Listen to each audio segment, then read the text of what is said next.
Era então Jefté, o gileadita, homem valoroso, porém filho de uma prostituta.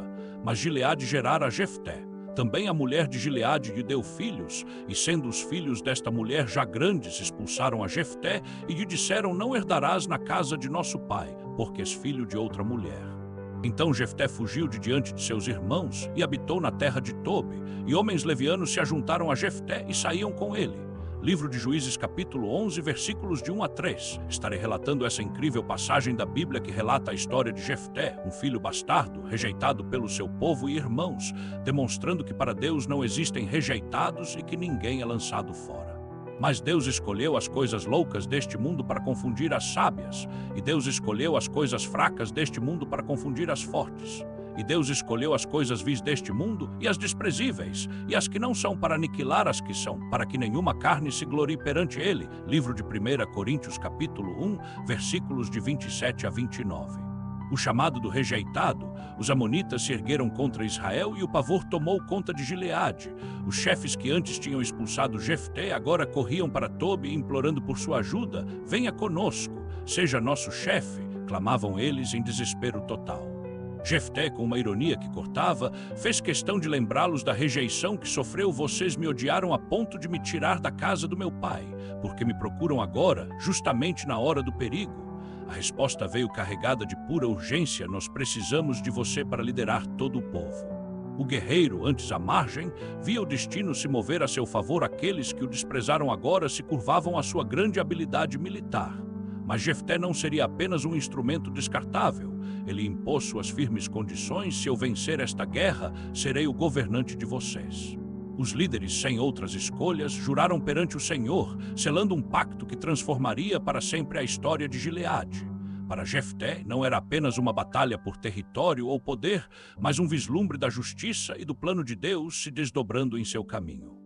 Cada passo, cada humilhação, cada porta fechada parecia agora ser um preparo para este exato momento, onde sua liderança seria o elo entre a salvação de Israel e o cumprimento de um desígnio maior. Aquele que foi rejeitado estava sendo elevado para um propósito que transcendia sua própria compreensão, guiado por uma força que ele mal começava a discernir. Pacto que mudou tudo e a honra dos acordos. Em Mispa, diante do altar do Senhor, Jefté firmou seu crucial acordo com os anciãos de Gileade. O povo, que antes foi cúmplice de sua total exclusão, agora o aclamava como seu grande líder. Que reviravolta mais do que divina, o bandido de Tobi foi transformado em comandante supremo de todos. O juramento solene ecoou por todas as colinas da região. Ele lutaria e, se vencesse a batalha, então governaria o povo.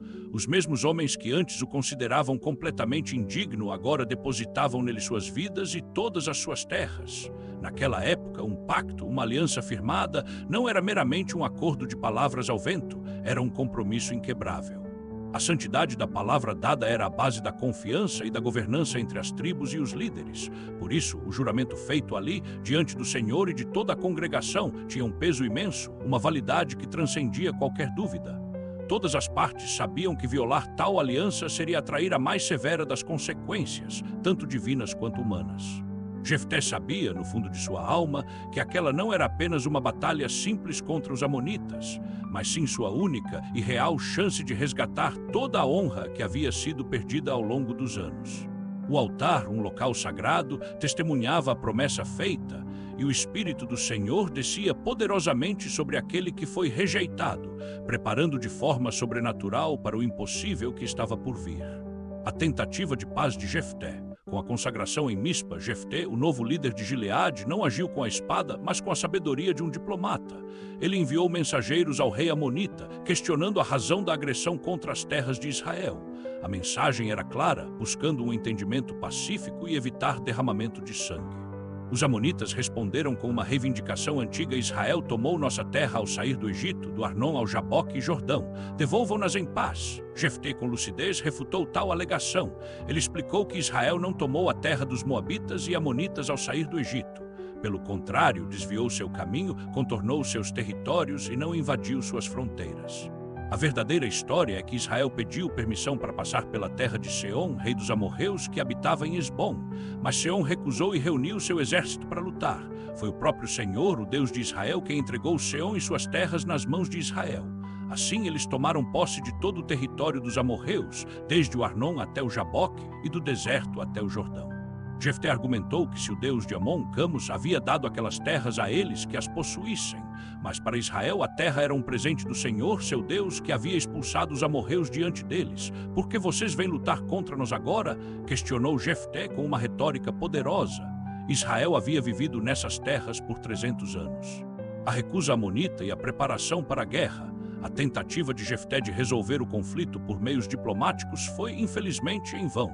O rei dos amonitas não deu ouvidos à mensagem ponderada de Jefté, ignorando completamente as verdades históricas e a longa permanência de Israel naquelas terras disputadas. A justificativa de 300 anos de posse israelita foi sumariamente desconsiderada e a reivindicação amonita permaneceu inabalável. Diante da intransigência do rei inimigo, a paciência de Jefté e a esperança de uma resolução pacífica se esgotaram. Não havia mais espaço para negociações nem para argumentações. A diplomacia havia fracassado e agora restava apenas um caminho para proteger o povo de Israel e as terras que lhes haviam sido dadas por Deus, a guerra. O Espírito do Senhor, que já havia revestido Jefté em Mispa, intensificou sua presença sobre ele, confirmando que a batalha que se aproximava era parte do plano divino. Jefté então atravessou Gileade e Manassés, passando por Mispa de Gileade, reunindo as forças de Israel. A notícia da recusa do rei amonita se espalhou como um incêndio e o povo se preparou para a inevitável confrontação. Jefté, o guerreiro que um dia fora rejeitado, agora assumia plenamente seu papel de juiz e comandante, pronto para liderar seu povo na defesa de sua herança e de sua própria existência.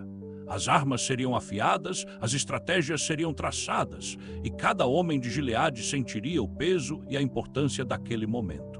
O voto de Jefté, diante da iminente batalha contra os amonitas, e com a diplomacia falhada, Jefté fez um voto solene ao Senhor, uma promessa que ecoaria pelos séculos. Seu coração estava pesado com a responsabilidade de libertar Israel, mas sua fé o impulsionava a buscar a intervenção divina de forma decisiva. Ele clamou: se na verdade entregares os filhos de Amon nas minhas mãos, então tudo que, saindo da porta de minha casa, me vier ao encontro, quando eu vitorioso regressar dos filhos de Amon, isso será do Senhor e o oferecerei em holocausto. Era um voto de profunda devoção, uma entrega total, expressando sua confiança inabalável na vitória que só poderia vir do alto. Jefté estava disposto a dar o seu melhor, o mais precioso, em gratidão pela salvação de seu povo. Ele não sabia o que exatamente sairia primeiro de sua casa, mas a promessa estava feita, selada com a seriedade de um líder que dependia inteiramente do favor divino para cumprir sua missão. A gravidade daquele juramento pairava sobre ele, enquanto se preparava para a guerra, sabendo que um voto ao Senhor não podia ser quebrado.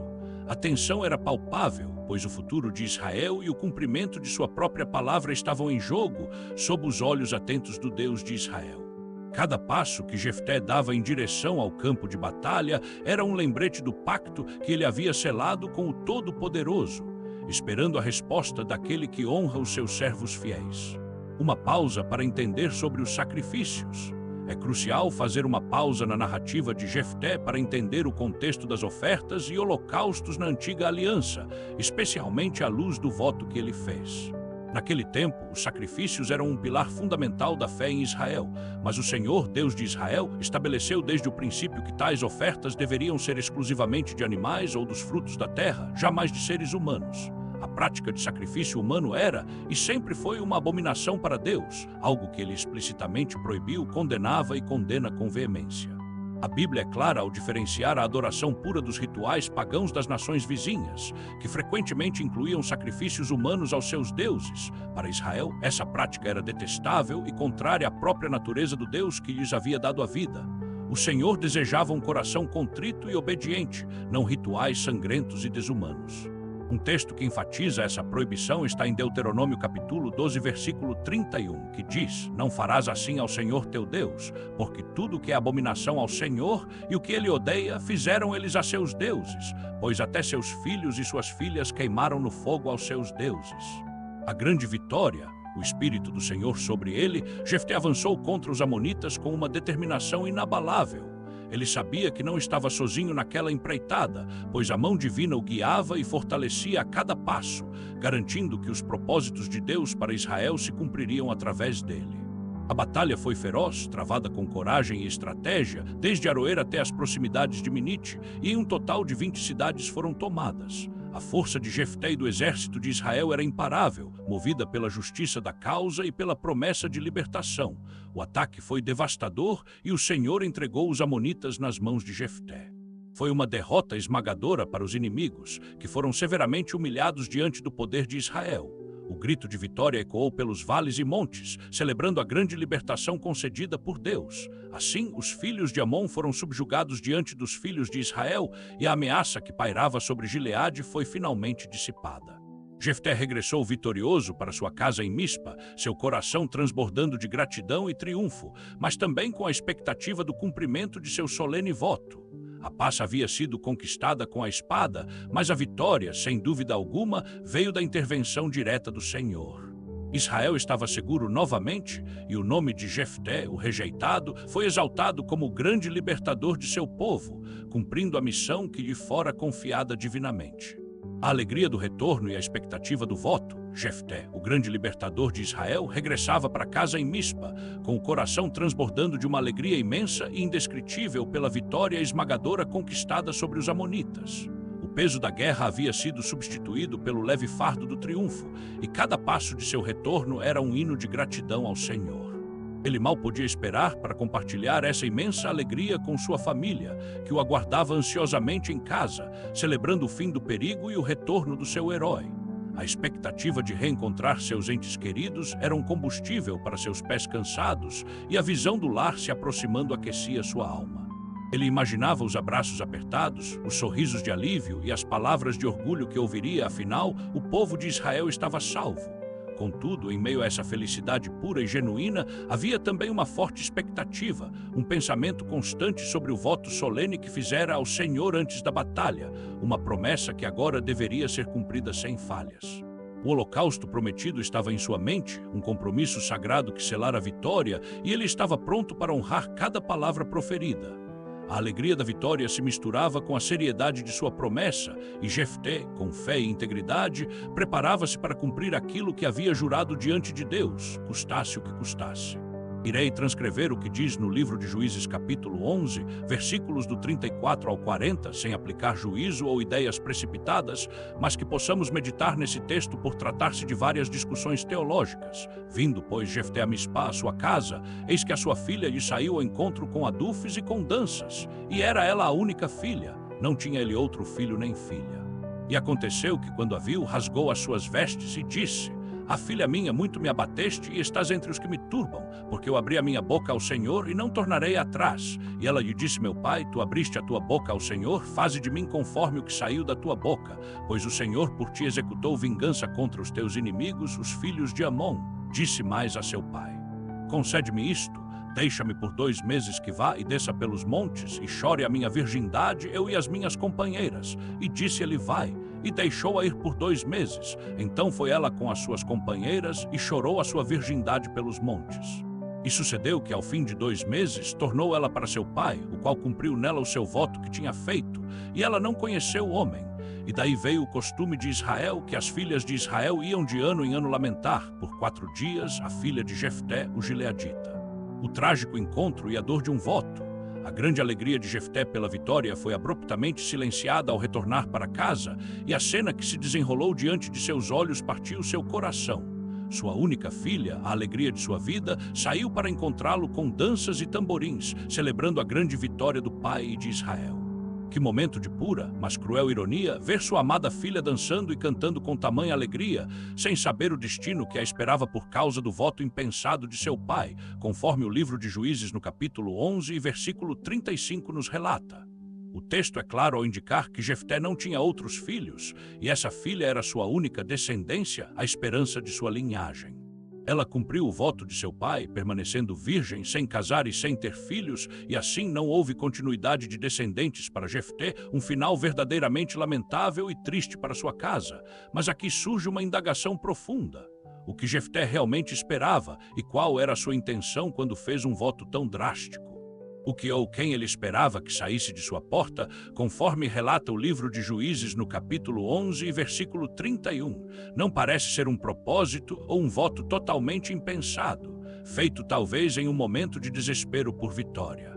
A tragédia se abateu sobre sua casa e a dor de um juramento precipitado deixou marcas eternas, um lembrete sombrio das consequências de promessas feitas sem plena consciência ou sabedoria.